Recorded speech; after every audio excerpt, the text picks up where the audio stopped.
बिस्मिल्लाहिर्रहमानिर्रहीम। अस्सलाम वालेकुम। कैसे हैं आप सब लोग? उम्मीद करती हूँ सब खैरियत से होंगे, खुश होंगे, मज़े में होंगे। अल्हम्दुलिल्लाह आपकी दुआओं से मैं बिल्कुल ठीक ठाक हूँ। आप जहाँ कहीं भी रहें, खुश रहें, आबाद रहें, आमीन सुम्मा आमीन। जी हाँ, यहाँ सबसे पहले मेरी तमाम देखने वाले फ्रेंड्स को 23वां रोज़ा बहुत बहुत मुबारक हो। यहाँ 23वें रोज़े का दिन है और मैं दोपहर में आ गई थी किचन में। तो यहाँ जी आज हम बना रहे हैं मसूर की दाल और जी थोड़ा सा मेरे पास चिकन रखा हुआ था, मसूर की दाल गोश्त। तो यहाँ जी बहुत ही मज़ेदार सा बनता है। मैं किस तरह बनाती हूँ मैंने आपके साथ पहले भी शेयर किया हुआ है। तो यहाँ जी मेरा बताने का मकसद ये है कि आज हम ये बना रहे हैं, बाकी मैंने आप पहले भी बनाया हुआ है। तो यहाँ जी मसूर की दाल मैंने कुछ देर के लिए भिगो दी थी, 10-15 मिनट, जब तक मैंने और काम फाइनल कर लिए थे। उसके बाद जी सबसे पहले मैं दाल में थोड़े से स्पाइसी यानी हल्दी पाउडर और जी नमक नहीं लूँगी, हल्दी पाउडर और वही जो चिकन पाउडर था वो भी मैंने लिया है और लाल मिर्च पाउडर। तो यहाँ पे एक छोटा सा हमने स्पून लेंगे इसमें ऑयल का, ताकि हमारी दाल बॉयल होके गिरे नहीं। तो बस फिर क्या था, अभी सोने का तो टाइम मिलता ही नहीं है बिल्कुल भी। तो यहाँ मैं आ गई थी थोड़ा सा बाहर की तरफ और मैं कोशिश कर रही हूँ सफाई कर लूँ। तो यहाँ जी दाल भी देखें काफ़ी हद तक घुट चुकी है, लेकिन अभी और हमें घुटनी है दाल अभी और घुटेगी। फिर उसके बाद मैंने की थी जी सफाई। ये 23वें रोज़े का दिन है और फिर उसके बाद क्या था, फिर थोड़ा सा मैं कुछ फ्रूट कट करूँगी। यहाँ पे तरबूज इतना ज़्यादा महंगा था कि अब है ना लास्ट जो रमज़ान है ना उसमें ज़्यादा खाने में आया, वरना खरबूजा दे मार खरबूजा। और यहाँ जी चीकू बस ये मैं कुछ कट करूँगी। और उसके बाद आज जी हमें कहीं जाना है, हमारे साथ इसी तरह वीडियो पे जुड़ेगा। कहाँ जाना है ये आपके साथ ज़रूर शेयर करेंगे। तो आपको कहीं जाना नहीं, बहुत ही ज़बरदस्त व्लॉग होगा। तो आजकल जी बस यही होता है कि रोज़े के बाद हिम्मत नहीं होती है, लेकिन जहाँ जाना होता है वहाँ तो लाजमी जाना होता है। यहाँ जी हमारा बघार रेडी हो रहा था। यहाँ में प्याज और कुछ हरी मिर्ची, ताकि दाल गोश्त ना बड़ा मज़े का बने। तो यहाँ पे अच्छी तरह घुट चुका था और यहाँ मैंने लगाया इसमें तड़का। और जी ये है हमारा फाइनल। तो यहाँ जी सब बन चुका था, रोज़ा भी खोल लिया था। हम निकले जी अपनी नंद के घर। तो यहाँ जी ये नंद की गली में हम पहुँच गए थे, घर बिल्कुल नज़दीक ही है। फाइनली हम यहाँ पहुँच गए इबाद की फैमिली में, यानी उनकी इबाद की मम्मा और मैं। तो ये मेरी छोटी नंद 2 दिन से बुला रही थी। क्यों बुला रही थी? जी हाँ, वो इसलिए बुला रही थी कि जी माहम की ईदी, यानी मेरी नंद की बेटी माहम, जिनकी सबकी ईदी ली तो माहम की क्यों नहीं लेंगे भाई, माहम की तो लाजमी लेंगे। तो यहाँ जी मेरी नंद के घर आए हम और ये माहम की ईदी आई थी और वो हम आपके साथ शेयर कर लेते हैं। माशाल्लाह बहुत ही प्यारी ईदी आई थी। और ये बहरहाल सबसे पहले मैं वो दिखा रही हूँ। हमारी नंद बिल्कुल रेडी बैठी हुई थी, कह रही है मुझे जाना है आज और आ जाओ। तो ये ले जाने वाली ईदी है जो आई थी ना जब मैं नहीं आ पाई थी, लेकिन वो भी मैं आपके साथ शेयर करूँगी। माशाल्लाह बहुत ही प्यारी ईदी जा रही है। और जी शाहरुख के जी यहाँ माहम के जो मंगेतर, उनका नाम शाहरुख है, उनकी जी 2 सूट हैं और माशाल्लाह उनकी बहुत प्यारी सी सैंडल हैं। और जी परफ्यूम जो भी होता है, बॉडी स्प्रे, ये वो सभी था माशाल्लाह। ये बच्चों की उनकी चीज़ें जारी सी बात है, जब फैमिली में इतने लोग होते हैं तो सबको ही गिफ्ट दिए जाते हैं, तो ये सबके लिए। तो जैसे ईशा ने बनाया था ये वैसे ही बिल्कुल बनाया है। और ये ईशा नहीं बनाया था ये भी, तो क्योंकि ईशा पैकिंग के दरमियान चली गई थी। पैकिंग जब हो रही थी, ईशा ने, माहम ने, इन्होंने सबने बच्चियों ने घर में पैकिंग की माशाल्लाह। ये जो आप देख रहे हैं फ्रूट्स वगैरह और ये जो टोकरा है, इसमें जी ऑल पर्स क्रीम है, ऑल पर्स दूध है और जी खजूर है और जामे शीरी है और पता नहीं क्या क्या क्या क्या माशाल्लाह बहुत ज़बरदस्त बहरहाल घर में पैकिंग की है।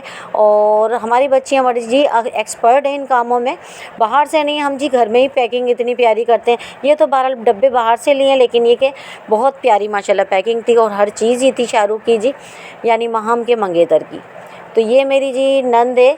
तो मेरी 5 मैंने आपको बताया नंद हैं, जिसमें से ये छोटी मेरे से छोटी हैं। ये तो बहुत दिन से बुला रही थी जी हम सबकी वीडियो लेते हैं, तो माहम की ईदी क्यों नहीं लेंगे, हम लेंगे जी, माहम की भी लेंगे इंशाल्लाह। तो बहरहाल अल्लाह ताला नसीब अच्छे करे। तो यहाँ पे जी माहम की ईदी ये जाने के लिए बिल्कुल रेडी बैठी हुई थी। तो मैंने सोचा पहले आपकी ये वीडियो में शेयर कर लूँ, फिर उसके बाद जी माहम तो घर में ही रहेंगी, माहम दिखाती रहेंगी हमें, तो मैंने पहले मैं ये वाली वीडियो ले लेती हूँ। तो बिल्कुल रेडी बैठी थी हमारी नंद, और नंदोई कहने लगी आप थोड़ी देर कर देते तो मैं चली जाती। तो बस मैं रोज़ा खोलती, मुझे आज यहाँ आना था। तो यहाँ जी माशाल्लाह बहुत ही प्यारी ईदी है। माहम अल्लाह ताला आपके नसीब अच्छे करे, आपकी जोड़ी को सलामत रखे, आमीन। अल्लाह ताला सब की बच्चियों के नसीब अच्छे करे। बहरहाल जी यहाँ पर है ना ईदी हमारी दिखा रही थी और में जी फ्रूट्स है, ये भी घर में पैक किया गया है। तो यहाँ जी वॉयलेट है और जी सूट के साथ है ना जो भी होता है बनियान, इज़ारबंद, ये वो सैंडल, सब ही। बाकी ये कि कैमरा मैंने सभी चीज़ों पे मारा था। और यहाँ पे जी वही फॉलो केक जो कि ईशा ने बनाया था, माशाल्लाह बहुत प्यारी ईदी थी, बहुत ही प्यारी। उनकी अम्मी की चूड़ियाँ, उनकी यानी माम की जिठानी की, उनके बच्चों की, सब की कुछ ना कुछ चीज़ें थी। तो यहाँ पे जी ये सब बिल्कुल रेडी था। और मेरी आपको ये दिखा दूँ, ये है जी माहम की, जो कि वहाँ से ईदी आई थी। तो माहम के भी 2 सूट थे। तो माहम कहने लगी मोहानी ये मेरी ईदी आई थी, ये भी आप शेयर कर लो अपने फ्रेंड्स के साथ। तो यहाँ जी माहम का पर्स, माहम के 2 सूट और जी फ्रूट्स भी आया था। तो यहाँ जी, और ये जी मैं आपको दिखा देती हूँ माहम के 2 सूट। अच्छा, एक ये है और एक ये वाला जो मैंने आपको दिखाया है। और ये जी ज्वेलरी है माहम की। और जी ये ईमान का सूट है, यानी छोटी बहन। और कुछ ये कॉस्मेटिक्स का सामान जो भी, बहरहाल ये भी बहुत ही अच्छा लग रहा था। और यहाँ जी वॉलेट है, और यानी मेरी नंद की भी चूड़ियाँ वगैरह जो कि यानी उन्होंने भी दी हैं। और यहाँ जी माहम की सैंडल। ईदी जब जाती है तो ऐसा नहीं होता कि लड़की की दी जाए या लड़के की ही दी जाए। लड़की वाले को भी चाहिए कि सास जिठानी और सबका ख्याल रखें, और रखना भी चाहिए। और जी जब जब से बड़े होते हैं जब भी तो ज़ाहिर सी बात है छोटे बच्चों का रिश्ता बनता है ना एक बंधन में। तो यहाँ बड़ों की भी रिस्पेक्ट इसी तरह करनी चाहिए। तो यहाँ सबसे पहले बड़ों का ख्याल रखना चाहिए, सास का, जिठानी का, नंदों का। उसके बाद जी फिर उसके बाद जी बारी आती है लड़के की या लड़की की। तो उन्होंने भी माशाल्लाह ना मेरी नंद की चूड़ियाँ वगैरह, वॉलेट, ये वो, और ईमान का सूट और माहम के, और इन्होंने भी जो दिया है शाहरुख वालों को, वो भी मैंने आपके साथ शेयर किया है। यानी जिठानियों की चूड़ियाँ, ये वो, यानी सबको छोटे छोटे गिफ्ट से ना सबको याद रखा है। अच्छा, फिर उसके बाद क्या था, बाज़ार बिल्कुल करीब था, हम पहुँचे थे बाज़ार। और बाज़ार से हमें लेना था जी फ़ातिमा के लिए एक पर्स, जो कि ईद पे लाजमी, ईद ही रखनी है तो ज़रूरी है। और यहाँ पर जी हम वॉच वगैरह भी देख रहे थे, लेकिन यहाँ वॉच हमने नहीं ली थी, लेकिन हमने लिया था जी यह फ़ातिमा के लिए पर्स, ठीक है ना। नहीं जी, मेरी नवासी फ़ातिमा नहीं, ये जी मेरे देवर की बेटी फ़ातिमा। ये इतना बड़ा वॉलेट है। तो यहाँ जी ये मैं दिखा दूँ कितने प्यारे प्यारे माशाल्लाह वॉलेट थे, बहुत ही प्यारे बच्चों के लिए थे, पर्स थे ईद के लिए, इतने थे इतने माशाल्लाह। तो फ़ातिमा को ये पसंद आया। और यहाँ से जी लेंगे हम बात की ये सैंडल जो कि हमें चाहिए थी। और यहाँ जी इस वक्त हैं हम अपने बाज़ार में। इंशाल्लाह बाज़ार की वीडियो फिर आपके साथ शेयर करेंगे। इसी तरह वीडियो पर जी जुड़े रहिएगा। बहरहाल यहाँ से जी हमारी 24वें रमज़ान की रूटीन स्टार्ट हो चुकी थी, क्योंकि 23वें रोज़े को इतना ज़्यादा मैंने कोई शूट नहीं किया था। तो यहाँ 24वें रमज़ान की कुछ रूटीन थी। मैं आ गई थी किचन में जी, 3 बजे की टाइमिंग थी, और मैं बना रही थी बीफ का अचार गोश्त।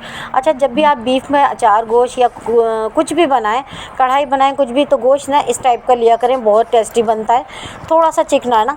तो यहाँ मैं अचार गोश्त पैकेट से बनाऊँगी, होममेड मसाले से बनाए थे, लेकिन आज बना लेते हैं, लेकिन टाइम बिल्कुल भी नहीं है और मुकाबला इतना सख्त है कि बिल्कुल भी टाइम नहीं मिल रहा।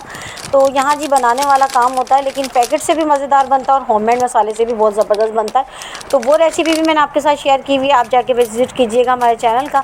यहाँ जी हमने अपना कैमरा उठा के रख लिया था एक तरफ, क्योंकि हमसे मसाला दिखाया नहीं जा रहा था। यहाँ जी मैं थोड़ा सा मसाला ना आज रोकूँगी, थोड़ा सा स्पाइसी सा और मज़ेदार सा बनाऊँगी।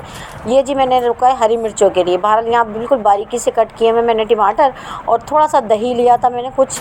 और यहाँ जी इसको मिक्स कर लेते हैं हम, और अच्छे से मैरिनेट कर लेंगे सारे मसाले गोश्त में। और क्योंकि बीफ के गोश्त में जब मसाले कुछ देर के लिए हम रख देंगे ना, तो बहुत ही ज़बरदस्त बनेगा। यहाँ जी अदरक लहसुन का पेस्ट।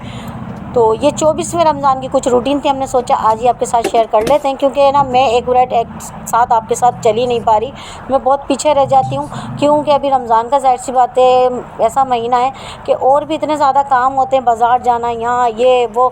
तो कुछ वीडियो ऐसी होती है कि शूट भी नहीं कर पाती हूँ बाज़ार में, और कुछ ऐसी होती है कि कर भी लेती हूँ मौका देख कर। तो यहाँ पर जी इसको हम थोड़ी देर ढक देते हैं और कुछ देर मैरिनेट करने के लिए, ताकि बस मज़ेदार सा बीफ का अचार गोश्त बने। तो यहाँ जी कुछ देर बाद हमने खोला और मैंने अपने बाकी सारे काम थोड़े से कर लिए थे। यहाँ थोड़ा सा हमने मसाला रोका है हरी मिर्च के लिए। तो पहले भी जो मैंने अचार गोश्त बनाया था बिल्कुल भूल जाती हूँ कि मैं हरी मिर्चों में मसाला भरूँ। तो मैंने सोचा आज है ना जी इसको बड़ा मज़ेदार सा करके बनाएंगे। ये कह रहे थे आलू गोश्त तो बहुत बना लिया है, कुछ और बना लो। सालन मैं बहुत कम बना रही हूँ, लेकिन ये मैं कोशिश करती हूँ कि अच्छा सा बने, जो भी बने ना थोड़ा सा बने लेकिन अच्छा सा बने। इतना ज़्यादा सालन आपको पता नहीं खाया जाता रमज़ान में। तो बहरहाल यहाँ पर हमारा ऑयल हो चुका था जी गर्म, और यहाँ हमने बिल्कुल इसको स्लो फ्लेम कर देना है और इसको अच्छे से भून कर कुछ देर के लिए। और फिर इसमें मैं इतना पानी 1.5-2 गिलास पानी में गोश्त बहुत जल्दी से गल जाएगा, क्योंकि गोश्त बहुत अच्छा सा साफ़ सुथरा सा है। तो यहाँ जी थोड़ा सा सालन बने लेकिन अच्छा सा बन जाए, क्योंकि सहरी में ना मैं चाहती हूँ सालन है ना अच्छा सा हो। हालांकि मैं बहुत कम सालन खाती हूँ। तो यहाँ जी सालन आजकल ये भी बहुत कम खा रहे हैं, क्योंकि आते हैं जब काम से तो ये जब ही खाते हैं। फिर यहाँ जी गोश्त गलने रख दिया और इसको स्लो फ्लेम करके ढक देते हैं। यहाँ आ जाते हैं जी हमारी हरी मिर्च जो हमने निकाल के रखी है 4-5, ये सारी ही ऐड करूँगी। और इसमें हम जी बीज निकाल के जी जो हमने मसाला रोक के रखा है ना, ये जी इसमें हम लीमू वगैरह, यहाँ जी इसमें लीमू लिया है मैंने, और एक हाथ से मैं अपना कैमरा पकड़ी हूँ, मैं भी कैमरे को उठा के मैं रखती हूँ साइड में।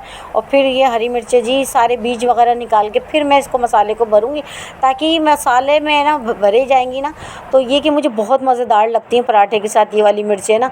तो अचार गोश्त में ऐसी मिर्चें बहुत अच्छी लगती हैं। अमूमन ऐसा हो रहा है कि 2-3 दफ़ा से मैं बिल्कुल भूल जाती हूँ और पूरा पैकेट शामिल कर देती हूँ और ना हरी मिर्चें बस ऐसी मैं ना भून लेती हूँ सारी।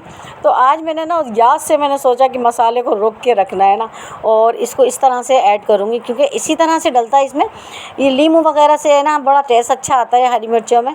तो दही भी मैंने रोक के रखा, क्योंकि खट्टा ये मैंने आपको बताया इतना ज़्यादा नहीं खाते। दही भी मैंने कुछ ही लिया था, थोड़ा सा लिया था बिल्कुल है ना, और टमाटर भी मैंने कम ही लिए। और यहाँ पे जी हरी मिर्ची मैं भर रही थी और सालन भी मैं चेक करती जा रही थी। तो यहाँ बन रहा है आज हमारे किचन में जी बड़े मज़ेदार सा बीफ का अचार गोश्त। तो आपको कहीं जाना नहीं है, इसी तरह वीडियो पे जुड़े रहना है। अभी हमारी वीडियो थोड़ी सी बाकी है। यहाँ पर जी मसाले भरी मिर्चें है ना, ये मुझे गोश्त में बड़ी मज़ेदार लगती है। मैं ना यकीन जानिए बहुत शौक़ से खाती हूँ। तो ये जी सालन बन रहा था, और इस वक्त ये किचन में बड़ी गर्मी होती है, क्योंकि मौसम में ऐसा आ रहा है कि रात में थोड़ा सा ठंडक होती है और दिन में जो है ना बहुत गर्मी होती है। और ये दिल चाहता है बस सालन चढ़ा कर ना जल्दी से बाहर चले जाओ। और मैं यहाँ हरी मिर्चें मैंने सोचा कहाँ मैं इधर उधर लेकर बैठूँ, किचन में खड़े खड़े बस मैं हरी मिर्चें भर रही थी। और ये एक साइड कर दूँगी, गोश्त गलेगा तब हम इसको भूनेंगे। तो यहाँ जी हमारी हरी मिर्चें भी हैं बिल्कुल रेडी। तो यहाँ जी हमारे शेरू से मिल लीजिए, मैंने इसका नाम रखा है शेरू। तो ये खुद ही है ना जीने पे माशाल्लाह आने लग गया है। बहुत ही प्यारी से है ना, इसकी ये आइज़ हैं, बहुत प्यारा सा माशाल्लाह क्यूट सा लगता है। खुद ही ऊपर आता है, खुद ही नीचे जाता है चल उछल कर। तो यहाँ पर जी शेरू मैंने इसका नाम रखा है, क्योंकि जब ना मेरी शादी भी नहीं हुई थी, जब बिल्कुल सेम ऐसा ही हमारे बच्चा था, उसका नाम भी शेरू ही था। तो मुझे ना शेरू नाम बहुत अच्छा लगता है, तो मैंने नाम रखा है इसका शेरू। तो मैं शेरू कह के बुलाती हूँ। और बहुत ही प्यारी हरकतें हैं इसकी, और खूब उछलता है खेलता है यहाँ पर आकर ना। ये देखिए माशाल्लाह कितनी प्यारी सी आँखें। तो जी हाँ, ये है हमारा शेरू, इतना प्यारा सा क्यूट सा। फिर उसके बाद क्या था, मैं आ गई थी किचन में और सालन बुन चुका था। तो बाहर के मैं काम फाइनल कर लेती हूँ, कभी सफाई कभी कुछ जो भी काम होता है, क्योंकि दोपहर में इतनी ज़्यादा ऊपर गर्मी होती है, नींद तो आती नहीं है बहरहाल। अच्छा एक बात मैं आपको बताती चलूँ, बीफ का जब भी अचार गोश्त बनाएं या कुछ भी बनाएं सालन, तो गोश्त है ना जो मैंने आपको दिखाया था इस टाइप का लिया करें, थोड़ा सा चिकना, इससे टेस्ट बहुत अच्छा आता है। चाहे आलू गोश्त बनाएं, चाहे बीफ का कढ़ाई गोश्त बनाएं, अचार गोश्त बनाएं, थोड़ा सा चिकना गोश्त लिया करें, थोड़ा सा, ज़्यादा नहीं, पूरा रूखा गोश्त हो, बस थोड़ी सी उसमें ऐसा। बाकी ये कि बहुत ही टेस्टी बनेगा आपका हर सालन, मज़ेदार बनेगा बीफ में।